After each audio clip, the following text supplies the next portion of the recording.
My name is Raj Kumar. I'm president and editor-in-chief of DevX. I want to welcome all of you to this session, especially those of you joining us online and on social. This is the Impact Summit at the World Economic Forum here in New York City. It is a dynamic couple of days of sessions about the future of the world, how we can all make a positive influence on that future.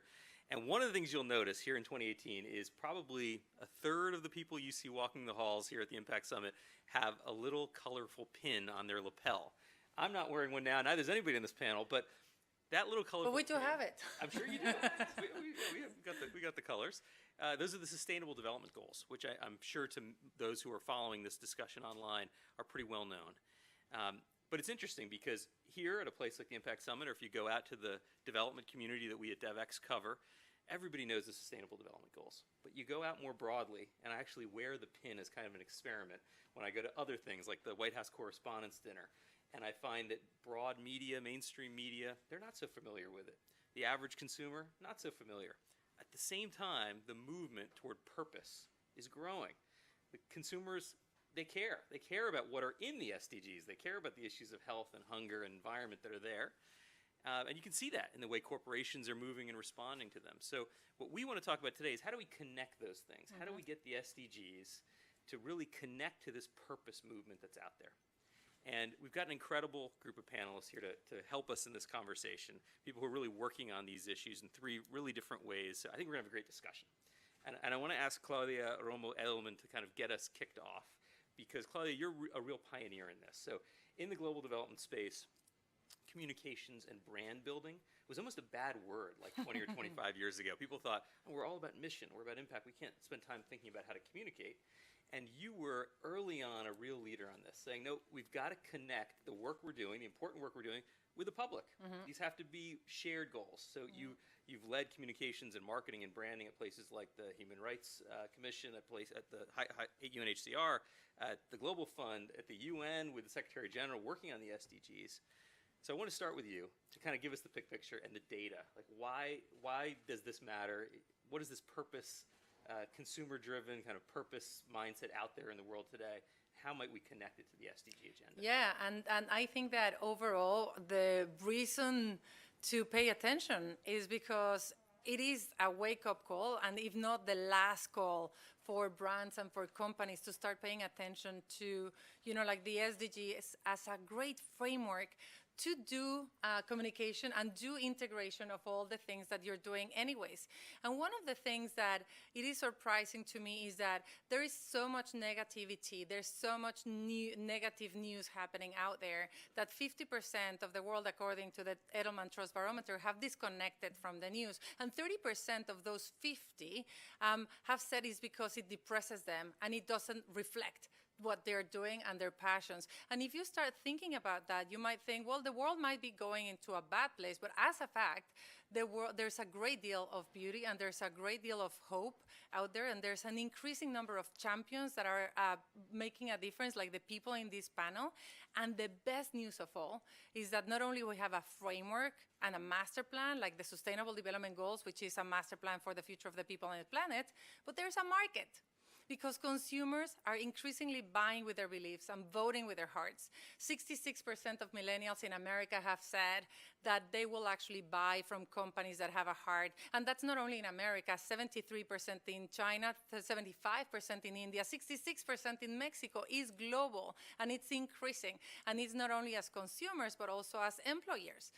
People will want to, like in a world where we're all going to start living until we're 120 years old, you will have a choice. And companies will have to actually attract talent, and talent in now, not let alone the future, in today, are willing to work for companies that have a heart and align with their own values. Right. And 67% of people around the world will start punishing companies that don't have a stand. So silence is no longer an option. And I am sure that a lot of organizations, corporations, and individuals are already doing a lot of things, and be gender equality, be, like equal pay, be health and nutrition. But the good news about the Sustainable Development Goals is that everything is within it. So it's a very useful framework to not only, like align your efforts and your strategy, but also communicate it, because communicating progress will be increasingly important for the consumer and the staff of the future. You're absolutely right. And sometimes these shifts happen slowly enough that we don't even really notice. So yeah, no, this is not slowly. This is going like that. It's now moving. It's really shifting. The paradigm is shifting. You go into a Starbucks and you see the coffee of the day is from Rwanda or Guatemala, and you don't think anything of it. It's just, oh, of course, this is how it is. This is normal. And the idea that big corporations are actually integrating their supply chains, that they're thinking about their employees and how to attract them based on values and mission, that they're appealing to their customers, saying we're positive players in the world. That integration is really a really powerful force. And you mentioned brands, so I want to go to Emmanuel next. Emmanuel is Wargon is with Danone, and she's the Senior Vice President there for Corporate Affairs and Sustainability Integration. So you're thinking every day about exactly these issues from a business perspective. How do you actually turn the SDGs into kind of a business plan for a major global corporation like Danone? So give us your perspective on this issue. How does it connect to the way you think of your customers, your supply chain, your employees? Emmanuel. Well, thanks for inviting me into this great panel. The way we think at Danone is that there is no more sustainability on one hand and business on the other hand. We really do need to integrate, because people are not consumers on one hand and citizens on the other hand. They are basically people. And all the trends in the markets, Claudia was quoting a lot of figures in the great barometer that Edelman is publishing every year, show that consumers are really asking now for companies to commit, and they will follow brands with a purpose. So we are working at various levels. First level is a strategic level. We issued our long-term agenda for 2030 at the same date as the SDGs. We have 9 goals, which are business goals, integrating both efficiency, profitability, value creation, but also the idea to be certified as a B Corp, as a biggest corporation to be, and being sustainable both for planet and for health. So we have an integrated strategic agenda which is not separating anymore business and sustainability. We are convinced that we will create value through sustainability. This agenda we engage with our employees. We have more than 100,000 employees, and we are co-building this with them right now through a consultation to help us frame this long-term objective. But we want to go all the way to the consumers, because we are very confident that value will come from it. And I will give you a few examples. In France, we created our first Green Friday. It was last Friday, actually, so 3 days ago, a week ago now. For the first time, we said we would dedicate 1 day of turnover, so complete turnover of the company in France, all brands, to agriculture, sustainable agriculture. And we went on a campaign to consumers with our company brand and our tagline, which is Danone, One Planet, One Health, to explain that everybody can contribute. And what we are saying is every time you eat and you drink, you can vote for the world you want to live in. If you buy a Danone product on this Green Friday, the money will go to sustainable agriculture. And all our French brands are following this campaign, this unified campaign. So it's really powerful. We don't have the results yet because it's 3 days ago. And we'll see where it goes. And we had employees in shops, more than 1,000 people meeting the consumers in shops to explain. So it's a very powerful experience. And we are doing these kinds of things in other countries. My second and last example is in Mexico. We have been building a partnership with UN Women because we have a strong parental policy which has been recognized as a champion by the He for She program. And this policy we want to leverage to consumers. So our water brand in Mexico called Bonafont created a big gender diversity campaign with awareness and with special products with the He for She partnership. So basically we had a pink bottle for gentlemen and a black bottle for women, just trying to provoke, idea of unconscious bias, and with a big campaign. And it was also very successful, both for the awareness and also for the brand. So we do think there is value creation here. It shows you the power when brands get engaged on issues like these. The number of touch points to consumers. You have 100,000 employees, first of all, so thinking of that scale, but then consumers all over the world who, through your product, can get this kind of purpose message. So thank you for those examples. I want to switch gears a little and go to Mariana Vasconcelos, who is here in your capacity as a co-founder of a startup. You started AgroSmart, which is an internet solutions for the agribusiness sector company. And give us your perspective on this, because we talked a little bit before we began the discussion, the importance of making this real, that this can't just be a campaign that's kind of a marketing ploy. It's got to actually connect to fundamentally changing the issues that we're trying to drive when we talk about the Sustainable Development Goals. How do we do that? I think first, when we talk about communication, this is so important because it's not only on the big corporate level, it's also about entrepreneurship. And when you look like into this forum and the tech pioneers, you see how many business are related to purpose, are related to impact. So it doesn't change only the way the big companies make decisions, but it also changes why we start our business and starts to make clear that it is possible to cause real impact while you make money and create business around it. That's not a bad thing. You can make money, but you can also make good. So these start like a whole level of change on the entrepreneurship and on the consumer level. And I think in agriculture that's was never so real than it is now. And the consumer behavior makes a change because now they push those companies like Danone here to start thinking about it, and those companies push the farmer so the farmer can be aware of their impact on the environment. So they start worrying about the chemicals they use, the water they use, and how do they do that more sustainable. We are also talking about climate change and how we need a collaboration within this ecosystem, and communication can make that bond of many players in the ecosystem to work together to fight climate change. So I think like the communication, and people want to hear the good stories. Everyone is tired, so there is an appetite from the media and from the consumer worldwide that they do prefer to buy those brands. So me as a technology company, we believe we are an enabler for that challenge because we can leapfrog the metrics and the way you communicate impact, because you can bring transparency and be fast to understand the results, if your campaign was good or not, or if your farm and your supply chain are transparent enough. So I think we have a lot to grow on that way, but we do have the challenge that when the big companies start doing that and they start having the impact and the attention from the media and the consumers, then they just stop there. So that's, I think, the main challenge on like how do we use the communication and the media to empower the development and the social impact and the conversion of the traditional business into impact-oriented technologies and practices. But how don't they stop there just after the first campaign and this is enough? How do we keep fighting for it, even we already got the marketing results we wanted, but to have real change and real impact? Thank you for that. And you talked about good stories, and I totally agree. And I would just add to that, I think what people are hungry for are good stories, but also real stories. Because this is hard work. This is not easy to take a huge corporation and really transform your supply chain, really change the way you present your products to customers. These are huge investments, big decisions, and they're hard to do. And I think people want to hear about the real challenges that are embedded in that, because if you care about purpose, you care about the real story. You care about what's really happening in the world. I also think nowadays what's shifted so much is we used to have this dichotomy. You're either a nonprofit or you're a for-profit, right? You're out there to make money or you've got a mission. And it's so clear, especially with the younger generation coming into the workforce, that they don't want to make that choice. They want to do both. And we need to accept that, them as employees and as consumers. Speaking of real stories, Claudia, one of the things you have pioneered is this new podcast called Global Goals Cast, where you're trying to tell that real story in a more in-depth way, not just kind of greenwashing, which is the thing we're always worried about in this space, just telling a good story but not giving the real depth and making sure it connects to something. Tell me about that podcast and what you're doing with it. What's your goal?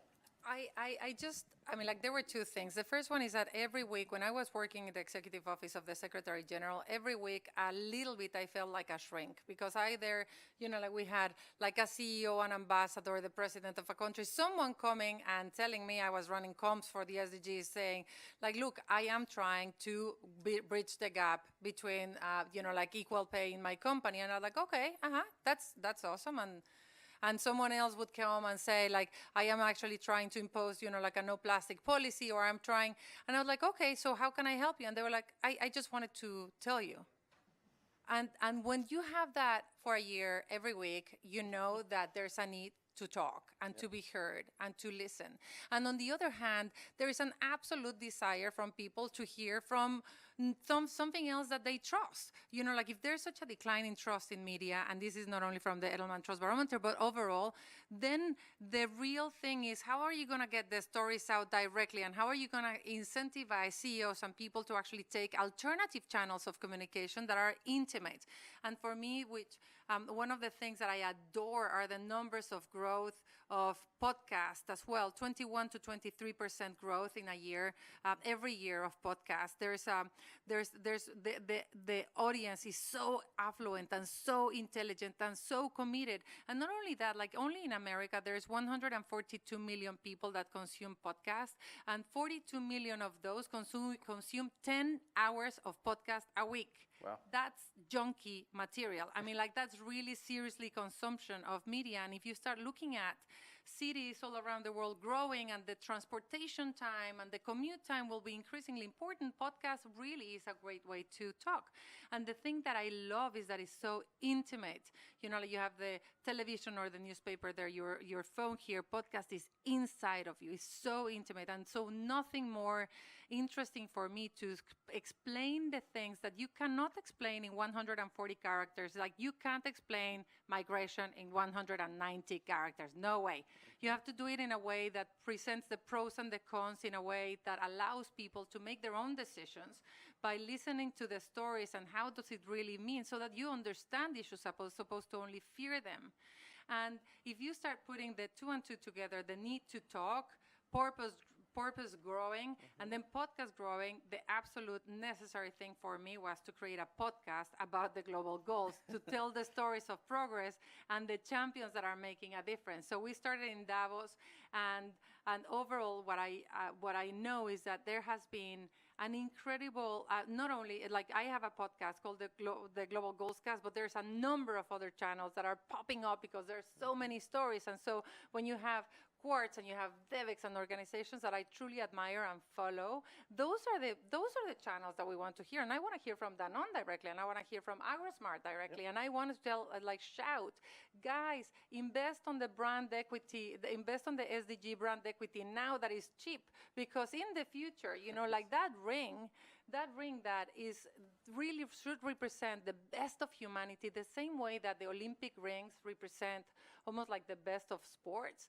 The ring of the SDGs should represent the best of humanity, and I would dream to see it in, you know, like in products like the back of cereals, the back of like yogurts and on and so on. And this is a good time to actually use the SDGs as a framework in alternative channels, and brands should be speaking directly about, you know, like about what they're doing. That's a great call to action. And you know, when the SDGs were created, a lot of people wondered, how will the private sector look at this? Will this be kind of a challenge to the private sector? And I've been surprised to see the uptake has been pretty dramatic. Companies seem to like the SDGs because they wanted a framework. They wanted a way to understand this. I wonder, Emmanuel, from your perspective at Danone, how do you use the SDGs? Are they a beneficial tool to you? Are they something you feel like you just have to report against because they're out there? How do you view it internally, and how do you use them? What is super interesting with the SDGs is the fact that it's a completely comprehensive framework. So within the 17, you really uncover every possible topic, and you have it in a global, systemic, integrative way. So with our strategic framework, we connected our goals to the SDGs to make sure the connection was here, and we use it as the overall strategy which help us go forward. We take topic by topic, and each brand can't cover every SDG, of course. And I think what is interesting is the journey and the authenticity of the journey. Because when we discuss consumer relation, I think authenticity, sincerity is probably what matters most. Because there are topics on which we are making stronger and stronger progress, but you can't solve complex matter from one day to the other. So the story we tell to consumer, for instance, if I go back to the French example, we are helping to transition to more sustainable agriculture practices. We are not going to turn the whole French agriculture from one model to the other. In the US, we decided to get out of GMO for half our dairy portfolio. And this, it was a decision taken over 2 years, and we are transitioning step by step. So I think it's very interesting to have it as a global goal and a common language. And the common language is super important. But then to translate this into concrete actions that brand can be proud of and that consumers can be proud of choosing us for, and to make it into a competitive advantage and to make it into value creation.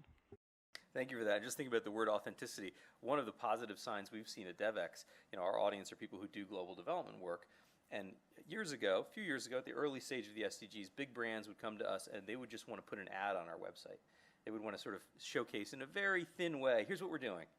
And increasingly now, they say, actually, we want to engage with your journalists and tell the real story. And we want to talk about the things that are not working as well as the things that are working, because that authenticity is so important. And consumers understand. Many of the environments we're talking about are very tough environments to work on.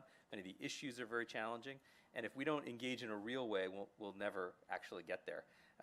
Mariana, I'm wondering if you have thoughts listening to this conversation so far that you might want to jump in on, especially coming from a startup perspective. You integrated this from day one. You didn't have to go through kind of coming up with a new way to shift your business. You just started this way. Is this what you're seeing when you talk to other startup founders? Yes, and it's actually very easy for us because we also use the SDGs as a framework. So when I communicate to an investor how I am a social business or an impact startup, I use SDGs. Or when I go to a corporate to try to make a partnership or a sale, I say, you have this challenge on these SDGs, and that's where I help you because I have this solution that can help you tackle that. So it creates a communication standard that makes it very easy. And I really like the authenticity because I think it's just so easy today to put the blame on someone else and just to say that the companies are evil and that they are aggressive to the environment. And in agriculture, we feel that. As Brazil, we feel that all the time, that everyone just say, oh, large-scale agriculture, and you are destroying the Amazon rainforest. And it's not actually like that. There's so many stories on sustainability practices in Brazilian agriculture has so much good examples, but it's hard. So when you enter the real story, like why does a farmer has to use chemicals? Why does a farmer use a GMO? There's reasons, like we have to fight pest and disease every day. It's really hard to make a decision. We have to fight climate change. So if you don't have the right genetic material, you just can't produce and then you won't have food. So when you enter in this story, you can create empathy. And I think empathy is the ultimate tool for changing the world. Thank you for that. That's a great message. We have very limited time left, so I want to see if there are any questions here in the room before I go back and ask everyone to wrap up. Not seeing any right here. I'm going to ask all of you to think about the audience we have online and what kind of call to action you might have for them, right? So these are people who are clearly invested to some degree in the issues. They're following the Impact Summit online wherever they are in the world. How would you, what can they do in their community, in their capacity around the world, kind of advance this agenda that we're here to talk about today? Claudia, do you want to start us out? Yeah, no, I absolutely think that doing the right thing is, like everybody that is listening probably is in this because they are doing the right thing. But it's not only the right thing, it's the smart thing, but also it is the absolute needed thing, not only to be on sustainability, but I urge you all to communicate the progress that you're making and communicate with purpose and do it in an authentic way. What you were talking about, like brands now are coming to our podcast that has as a unique model 12 UN agencies, more than 45 non-for-profits. We're distributed by CBS and we're going into languages, but no one wants to listen to an ad, and corporations are coming and saying, I want to tell my sustainable story, and I want to say it in a way that is understandable and doesn't have any jargon. So I would say to people that are interested in this, just go communicate progress. There's a market out there. The world is really making progress, and we should just be talking about and highlighting the champions that are making the difference every time in an authentic way. Great. Emmanuel, any final thoughts for our... Well, my message would really be stop splitting business and sustainability. It's really the same topic. Consumers are just asking for it. So we all need to think our business model ahead to make sure that we answer this, which is not a superficial trend, which is really the way the world is going to be. And then challenge your brands and the companies behind them and engage into an honest dialogue, because I think the challenge is positive and we will be up to it if the discussion goes in an authentic way. I would say that we just don't follow the SDG agenda, but that we lead it. And everyone can lead it by making the right decisions. If you are a company, to hire technologists, to hire partners that are in the same way, or if you're just a consumer, just buy the brands that are doing it. And then educate other people, because we need the whole world engaged on it. So explain to other people why you are making the decisions you are making and why you buy a brand. And I would just ask for all of you who are DevX readers to hold us accountable too. We're trying to tell these stories, but tell us, where are we missing? What stories are we missing out on? What stories are we saying are kind of success stories when they're not? Who should we be holding accountable? This is really our mission as a social enterprise, and so we need that kind of feedback from our audience and our readers. I want to thank all of you for being a part of this discussion. I know this is a long conversation that will continue across the summit, but thanks for taking some time to be a part of this today. Thank you. Thanks.